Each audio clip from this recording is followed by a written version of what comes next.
They said Knicks-Pistons was going to be a physical series, but I think we all can agree that both of these teams are complaining way too much about the refs.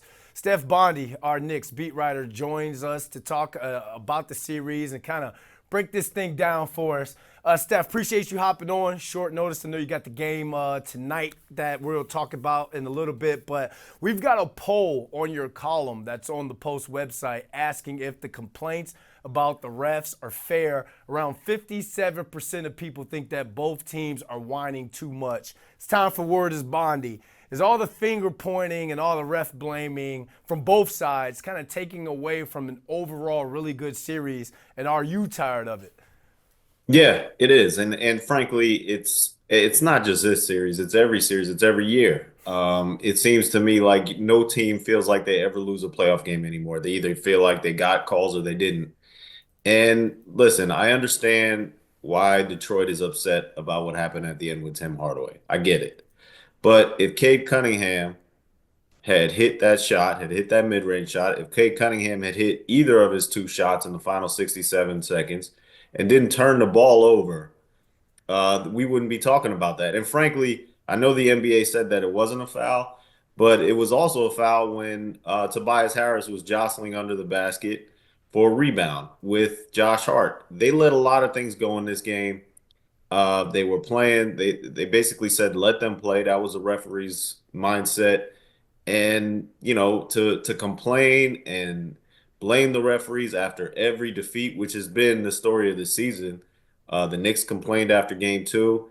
Pistons complained after game three and game four. It's just detracting for me from what has been by far the best and most compelling playoff series in the Eastern Conference this year. Yeah, and I'm surprised that the players aren't taking accountability because it's like, unless it's something that's just absolutely blatant and it was a missed call, that as a player, you're supposed to be like, agree with what you say and like, yeah, I should have hit that shot. Yeah, I should have played better defense on other possessions. So we're seeing absolutely no accountability from both sides. But since we're hearing all this noise about the refs, how do you think Game 5 gets officiated? Do you think they change up how some of these calls go?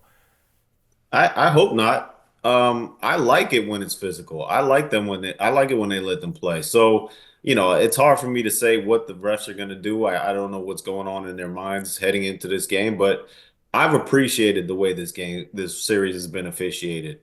And I understand there are some discrepancies from game to game. I understand things change a little bit, but the referees, to me, are under more scrutiny than they've ever been before, not because they're refereeing worse than they have in the past, but because of the way, technology and advancements and the 2-minute report.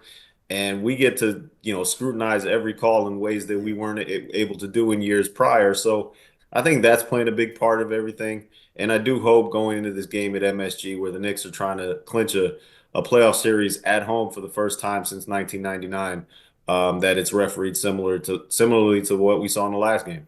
You talk about how physical this series was marketed to us and how you like what's going on. We all do, because I felt like coming into this game, it was supposed to be, the series, it was supposed to be like the new bad boys of Detroit versus New York City. They got Fat Joe, Jada Kids, everybody rocking Timbs at the Garden. This is what we wanted to see. The Knicks can put this thing to bed tonight at home. How do you think they get that done? I mean, Jalen Brunson. I mean, he's been incredible the entire series. And when it's winning time, when it's the fourth quarter, he's been a difference. Listen, going into this series, there was the question, and I saw it on the national media landscape, was Cade Cunningham is the best player in this series. I heard that. I heard that a few times. From the beginning, I was like, that's not true. I think people are sleeping on Jalen Brunson. And I believe that the first four games of this series kind of played that out. He came through. Cade Cunningham didn't. And what I mentioned in game four, he had a chance to win that series and he missed an open shot. He created the space in a isolation play with OG Anunoby, but he just missed it. So, I think that's been the big difference in this series. And I think, in order to win the next game, Jalen Brunson's going to have to do what Jalen Brunson does. They obviously Need some defense from OG Anunoby and Mikal Bridges and Karl-Anthony Towns to get involved. But it starts and ends with Jalen Brunson. As always, New York versus everybody. Hopefully they can close this thing out tonight. Steph Bondy, thanks for hopping on with us. All right, thanks.